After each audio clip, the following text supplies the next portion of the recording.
So far, how is Wemby looking? You are Locked On Spurs, your daily San Antonio Spurs podcast. Part of the Locked On Podcast Network, your team every day. This is Emily Swallow, and you are listening to Locked On Spurs with Jeff Garcia. Welcome back to Locked On Spurs, right here on the Locked On NBA Network. I'm your host, Jeff Garcia, Spurs writer for Ken's 5 San Antonio. Glad to have you back. Happy Monday, everybody. Start of the work week. We'll get you through it right here on Locked On Spurs, your first stop, all things San Antonio Spurs. You guys are the everydayers. We thank you for making Locked On Spurs your first listen each and every day. Available on iTunes, Spotify, Ken's 5 Plus app. The list goes on. And quickly, this episode is brought to you by PrizePicks, the easiest and most exciting way to play daily fantasy sports. You want to go to prizepicks.com/LockedOnNBA and use code all lowercase LockedOnNBA for a first deposit match up to $100. So how's everybody doing? At Wemby, pretty good. Start off the season. A rough start, maybe statistically, but really rebounded well in that second game. And just full disclosure, this show is being recorded before the Clippers game. So obviously things might have changed. Just keep that in mind moving forward. We're going to talk about Wemby, our early impressions of him, at least through the first two games, and then get into a big question. Should the Spurs maybe rethink that whole Sochan point guard Tre Jones off the bench experiment? We'll see what our guest has to say. I know where I land. We'll see what our guest has to say. And before we bring in our guest, who's Rudy Campos of Sweep the League, we're going to be looking at Wemby. And so far, so good. The kid's looking good. We're going to get into more details in a few minutes, but you want to still give this kid some time to marinate still. You can see there's things that need to be improved on, worked on, things that he excels at. But don't go popping champagne bottles right now. He's not going to lead this team to an NBA title this year. Don't go full on, Wemby's a savior right now at this moment in time. He is for the franchise, but eventually he'll get there. Because you're going to have moments where he probably stinks up the joint. You're probably have moments where he gets into foul trouble. And then the last thing you want is start cliff jumping. Oh, it's over. The season's over. Wemby is not this. He's all that. No. He's going to have his ups and downs. Remember, 19 years old. Don't forget that. He's a teenager. So he has not only to mature on the court, but he has to mature himself physically, mentally, to shoulder an entire NBA franchise, shoulder that expectations. We all hear it already. From Popovich to himself, Wemby, that he's no problem. He can shoulder the expectations, but this is the NBA level. And already he's going up against competition he's never faced. Luka Doncic, Kyrie Irving. By the time we're watching this, he would have gone against Paul George, Kawhi Leonard. So that education is going to continue. So give him time to cook, everybody. Give him time to marinate. So far, so good, at least in the first two games. And I'm liking what I see. Let's go and bring in our guest. He is Rudy Campos of Sweep. Yep, there he is. Okay, I see you now. Mm-hmm. Sweep the League. Had a little glitch on my end, but we're good. Brought back the hat, the famous hat that everybody loves, man. I know. I'm trying to see if anybody wants to buy it for $1 million. So I can go get me that drink that is at one of your sponsors, Mudsling. Oh, yeah. $100 drink. Yeah. So I want to go get one. Nobody's bought it yet. I knew it. Nobody's going to be brave enough to do that. He is Rudy Campos of Sweep the League. Follow him on Twitter at Sweep the League. He'll talk to you about what's going on with him. I'm pretty sure he's all about the football, at least for now, and probably starting ramping up NBA Spurs coverage later. But he'll brag about his baby in just a few minutes. Rudy, not a bad start for the first two games. Again, everybody recorded before the Clippers game. So if you stunk it up or had an great game, just keep that in mind. But that first game, it feels like we were robbed because of the foul trouble. Despite the foul trouble, I didn't think he had a bad stat line. I thought it was pretty good. Double-figure scoring. He had some blocks. He almost willed the Spurs to a win late in the game versus Dallas. What have you been seeing so far from game one and especially his better game in game two versus Houston? So the biggest thing that I take away, and this is a negative part on my end, I try to look at, the whole big picture when it comes to the Spurs and Wemby in general.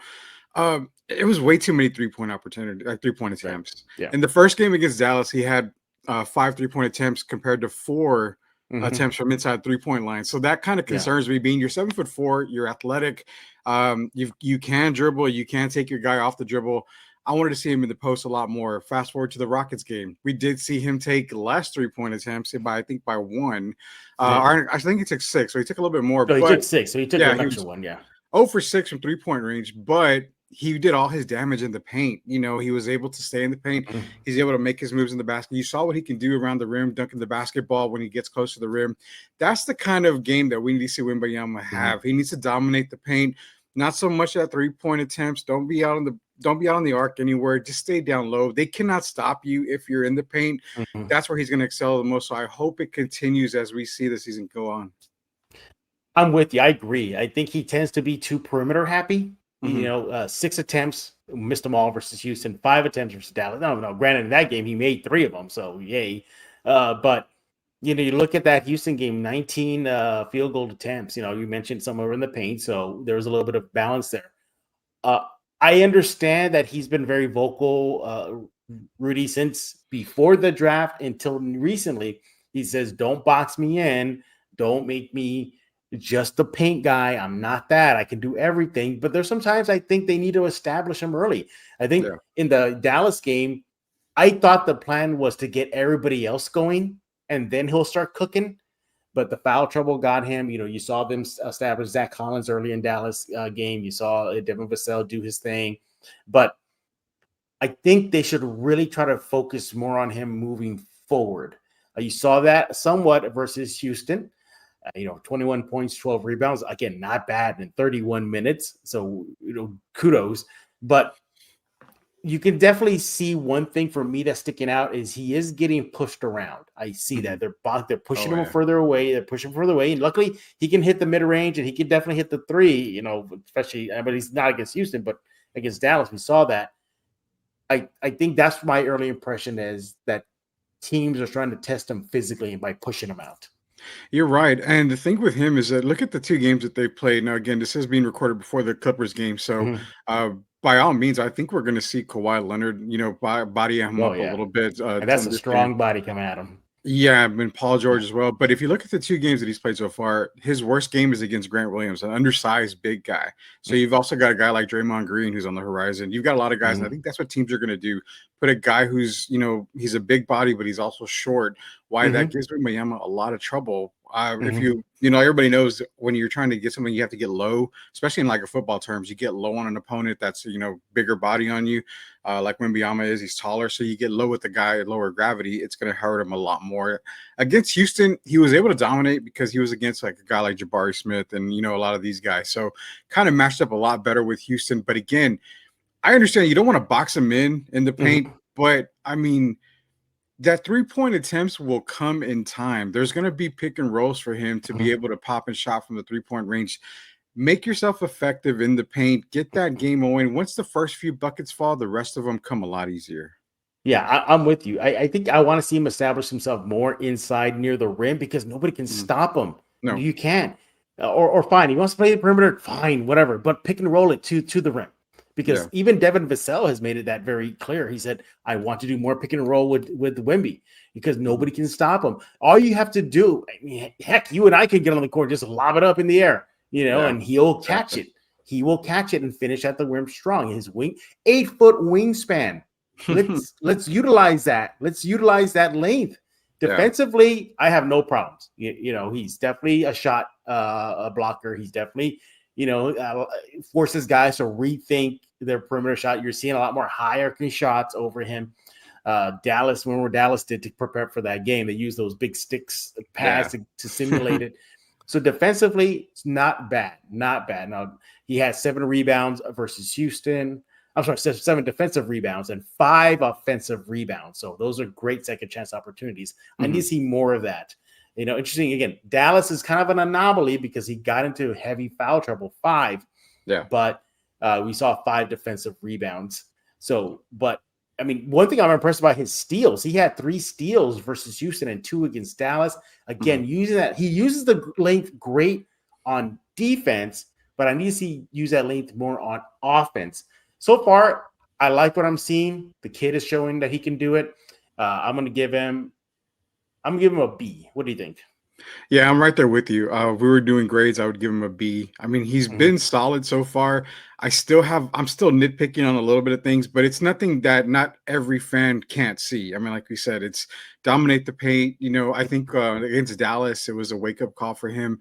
But we're seeing two different sides of Wemby. We're seeing the side of where an undersized big man can rough him up and get on his nerves. Because remember, one of the fouls he had on Grant Williams was he was trying to post him up. Well, it's not his fault. He's 7'4", where Grant Williams was like 6'8", 6'9". Yeah. That elbow was right there. It's going to get called. So he's got to get adjusted to that kind of defense, playing offensive defense right there. But I give him a solid B. Can't really give him a B plus. Don't want to give him a B minus. I think B is right there with you. It's only 2 games in, so we'll see how he did against the Clippers.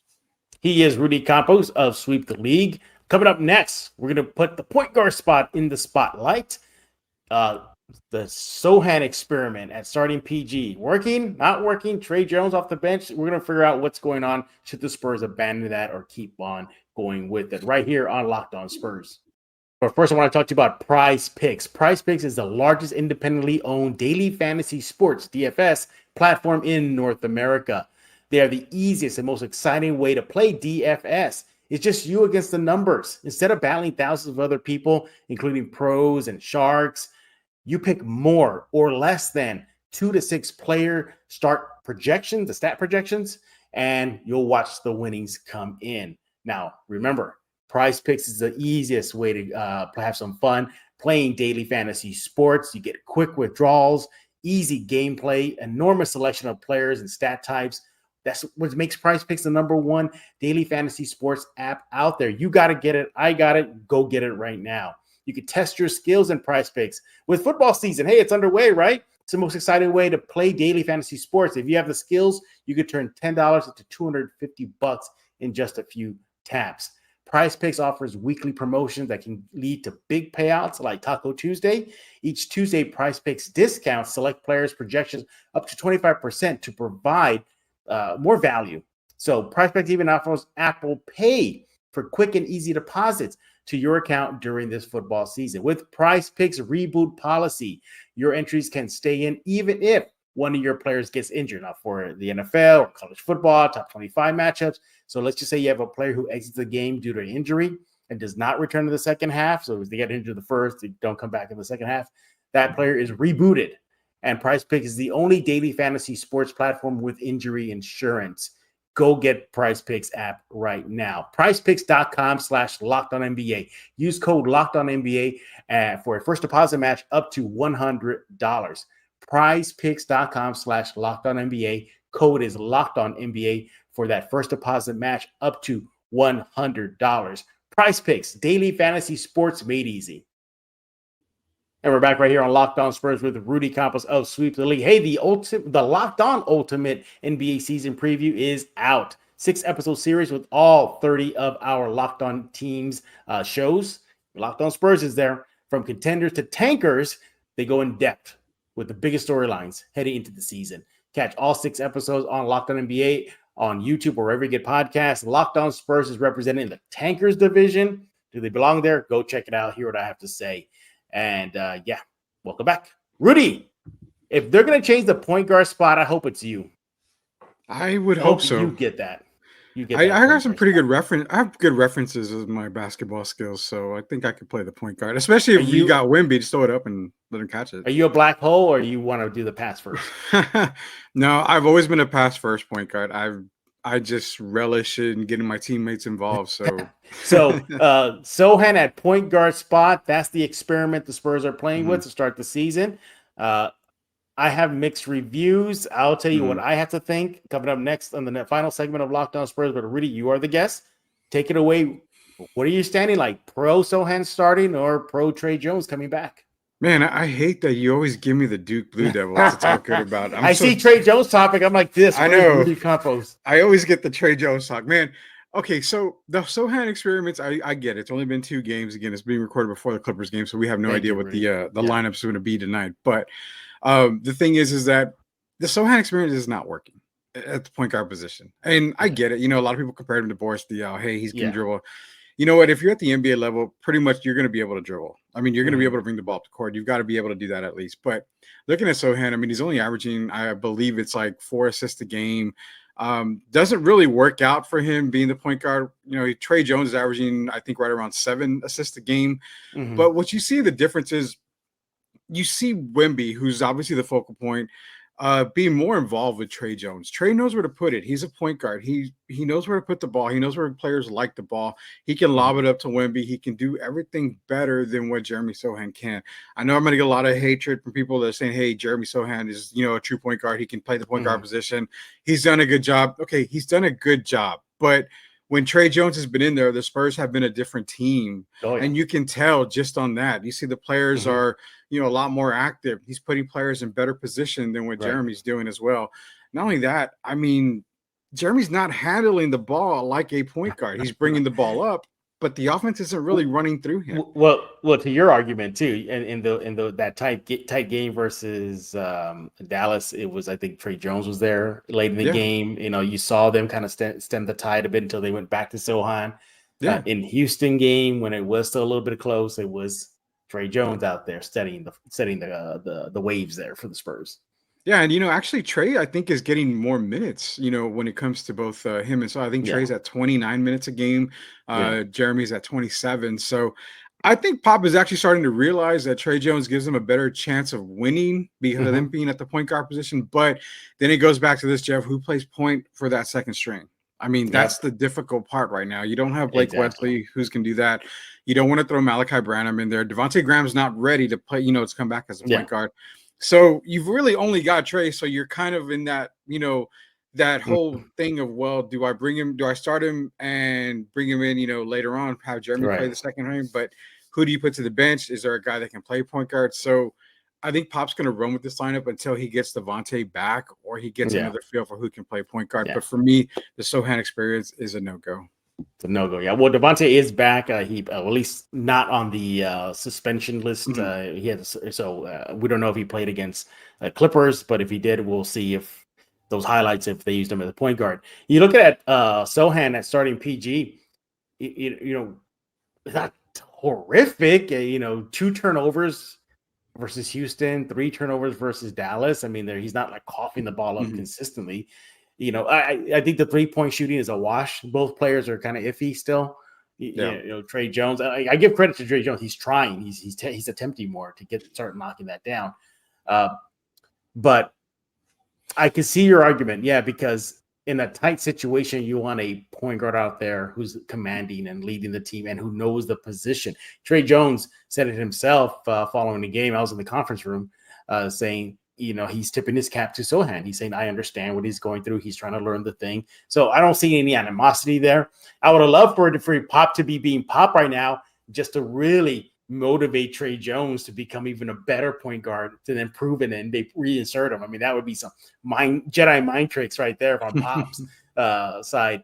But in the late game situations, so far, at least through the first 2 games, if they have been 2 tight games, it's been Tre Jones out there, not Sochan. And I don't think Sochan even played that much to close out the Houston game. I mean, it was Tre Jones out there. So, yeah. And Tre Jones made it very clear. I spoke to him about coming off the bench. He said he's willing to do that, to help the team. He said that's what it takes. That's what a leader does. So he's embraced his role. But coming up next, where do I stand? Do I agree with Rudy that the experiment should be done and Tre Jones come back? Or do I think that Tre Jones should stay on that bench? Coming up next right here on Locked On Spurs with Rudy Campos. But first, I want to talk to you about FanDuel. Look, score early this NFL season with FanDuel, America's #1 sports book. Right now, new customers get a $150 in bonus bets with any winning $5 money line bet. You got to jump on that right now. That's $150 if your team wins. So if you've been thinking about joining FanDuel, there's no better time to get on the action. The app is easy to use, a wide range of betting options. There's so many things you could do with. Look, the Spurs season is starting right now. NFL season is underway. MLB, at least a few more games. We'll see what happens with that. They're right now. You got to get on the action right now over at FanDuel's. Again, a wide range of betting options only found at FanDuel. You want to get that app right now. Visit FanDuel.com/lockedon to kick off the NFL season. FanDuel, the official partner of the NFL. Also want to talk to you about Muslinger's Drive-Thru Coffee. Go there right now, San Antonio, 2404 Thousand Oaks Drive, 281-1604 area. They have dairy alternatives. They got so many specialty drinks, from the Sub-Zero in honor of UTSA's Frank Harris. There's the Alien drink. You know what that one's about, right? Wemby. That's a full can of Red Bull, kiwi, green apple mixed together. Delicious. That's part of their Red Bull infused lightning bolt series. Exactly what it sounds like, a drink that'll get you going for the day. They got mini donuts. They have the Muslinger signature coffee. Start off your day with a nice cup of that Muslinger signature coffee. What else they got? Oh, yeah, they have this too.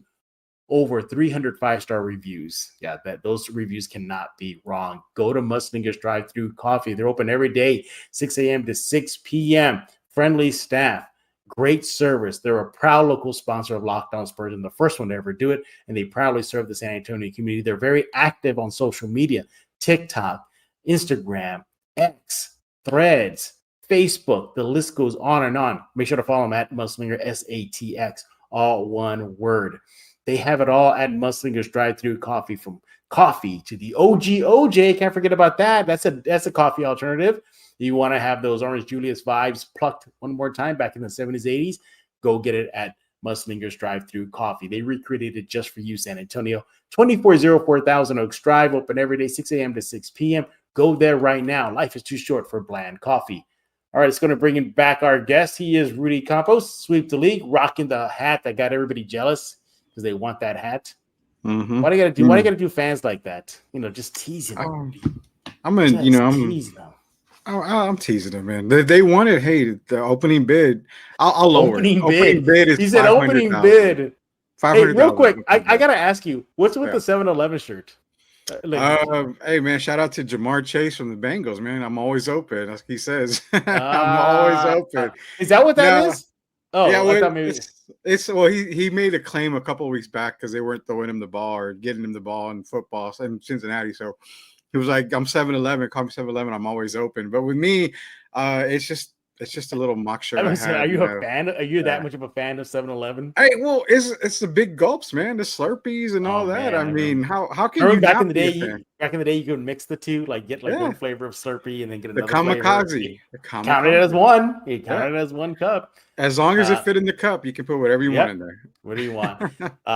Make sure to hat tip Rudy Campos's 7-Eleven shirt and his cap on Twitter at Sweep the League. All right, so Rudy said, nah, it ain't working. Take Sochan back. Put Tre Jones in. I am a big fan of Tre Jones. I make no bones about it. I've said it so many times at Locked On Spurs. I think, he was my most improved player for last year, for the Spurs. I mean, just dynamic, from the points to the assists, to steadying the ship. I actually spoke to him a couple times already and about that. And he told me at the game versus Houston, the win, that when he was out there, when it was tight, that his goal was to be that calming force for the players out there. And he did a bang-up job. But despite all that, I'm saying keep him on the bench. I know. All right. So here's why. And Rudy, you hit it squarely on the head in the last segment. Who's going to be that second unit for general? Yeah, that's a big. I mean, do you really want to have Sochan coming off the bench in a tight game? I mean, I doubted that even that would happen. They'll probably have Tre Jones for the bulk of it. But let's just say, halfway through the second, going to halftime, Tre Jones takes a blow and then Sochan comes in. And then, because he's still inexperienced, even by Tre Jones' admission, he said that in a media session, not in a negative way, just that he understands that Sochan is learning. And everything could just combust. Just to turn over here. So, because I just think it's just a significant drop. Because if you have Tre Jones starting, great, that helps, and then, but, it's, unless they pick up somebody in the waiver wire, between now and then, but I think that's just too risky. These games have been close so far to start the season. Sochan does have experience. He played a bulk of a point guard spot last year. I think he wants to trend that way. His stats are not horrible. I mean, it's not like he's averaging, Sochan that is, averaging, close to double-figure turnovers or just really fumbling the bag, as far as the point guard spot. But I think you stick with that experiment for a little while longer. Look at that Tre Jones so far. He has 16 points versus Dallas in a loss, 5 rebounds, 6 assists versus Dallas. And again, I think the 3-point shoot is a wash. Both players are still struggling. Yeah. But then you look at the win versus Houston. Sure, 6 points, but it was a fact that he was such a calming force. Zach Collins told me that that's what he wanted. He loved to see out of Tre Jones in that situation. He told me, he goes like, we needed that floor general. And that's where Tre Jones is. You look at the win, 6 rebounds, 8 assists, 2 steals, and Rudy, 0 turnovers. Yeah. And Tre Jones is known for that. I would love to see that steady force coming off the bench. I think it's fine. I think if you have to have him come off the bench and start maybe to start the 3rd or to start the 4th, I'm fine with that. But to start the game, I think you still stick with Sochan, keep Tre Jones on the bench. Your thoughts? So I guess, while you were talking about it, maybe you convinced me of something, and then maybe it brought me back to when the Big Three was playing. And again, this is not saying that Tre Jones is this guy, so I don't want to see Twitter blowing up and saying, what the hell? They will. They will. Yeah, you can disclaim it as much as you can. They'll come at you. They'll overreact. But this kind of feels like when Manu was coming off the bench, because he was that second, the first guy off the bench, second string coming in, leading that group. But Pop used him at the end of the game. And he was in there at the end of the game when it mattered. That's kind of the way Tre's been lately. He's in there when the game matters the most. He's able to keep the team calm, as in Zach Collins said. Mm-hmm. He knows what to do in those situations. Not saying Jeremy doesn't, but Jeremy just doesn't have the experience as that. He doesn't have the experience as an NBA point guard. Hell, he doesn't have experience in point guard in general. I mean, it's kind of like the Phoenix Suns. They don't have a point guard at all. So, I mean, it's going to be that way. But I don't mind Tre coming off the bench. It's just a matter. It's kind of a catch-22, Jeff. Do you want to start the game with Tre and be consistent, have that calm force, or bring him in to where so far in 2 games, the Spurs have had fast starts with that lineup. We've seen a very fast start. So it's kind of like, what does Pop want to do? Does he want to keep that fast start, or does he want to keep it calm and smooth and maybe get to an early lead and then kind of blow it a little bit? I mean, who knows now? It's only 2 games in. It's only 2 games. Again, we're going to stress this. This is recorded before the Clippers game. So maybe things have changed, from last night's game. But as far as the current moment in time we're recording this, Tre Jones is coming off the bench and Sochan is starting. And even Pop, even spoil the fun, in preseason when he just pretty much said, no, this is a starting unit, and Sochan was listed. So nobody should be shocked by that. But I think as the season progresses, I think I'm going to see maybe shorter minutes at Sochan at point guard, having Tre Jones come in. I think maybe it'll be a transition. It's not set in stone. We'll see. We'll see. Sochan feels comfortable. I know he's even funny enough, and he poked fun of himself about being a point guard. He said, talk about last year when he first got his shot, and at point guard it was a mess. It was horrible, and he laughed about it. So he's good spirits, but as of now, I'd like to have Tre Jones steady any type of lead that the starting 5 creates, or at least keeps keeps the team going. In the competition, not getting blown out. Because I don't know, I think having Sochan coming off the bench in that situation may be a little iffy. But interesting topic. We'll see how that plays out. Hey, we're done talking. We want to hear from you. You can let Rudy know your thoughts on the point guard spot, Sochan versus Tre Jones, and early impressions of Wemby on Twitter at Sweep the League. Speaking of sweep, what's going on, buddy? Yeah, so sweep, it's football season. We talk a lot of football. We're doing a lot of mock drafts right now. I know it's early and people are like, mock drafts, what the hell? This is not till April or May. But we have to cover college football. We have to give your NFL teams hope for those that don't have hope out there. But not only that, we're talking more. We're gonna do a lot of snippets. We're gonna do a lot of short videos regarding the Spurs and NBA talk. So a lot coming out. Look for it very, very soon. We're in a little bit of a transition phase right now, but we're making it through. Exactly. Follow him on Twitter at Sweep the League. And thank you for making Locked On Spurs your first listen each and every day. Free and available wherever you get podcasts, Google Play, Stitcher, iTunes, Ken's 5 Plus app, YouTube. The list goes on and on. No excuse for you to not continue to be an everydayer right here on Locked On Spurs. For the next episode, we'll likely look back at that Clippers game, look ahead at the week ahead. Probably Wemby. Is that too much of a going out on the limb there, Rudy? Probably Wemby talk? No. If you're not talking about him, then he's not on the Spurs roster. Yeah. We'll be talking about your silver and black and much, much more. I mean, talk about a chat I had with Tre Jones and Devin Vassell about you, the Spurs fan. So stay tuned for that right here on Locked On Spurs. But for Rudy Campos, I am Jeff Garcia. We're going to put a lock on this episode of Locked On Spurs.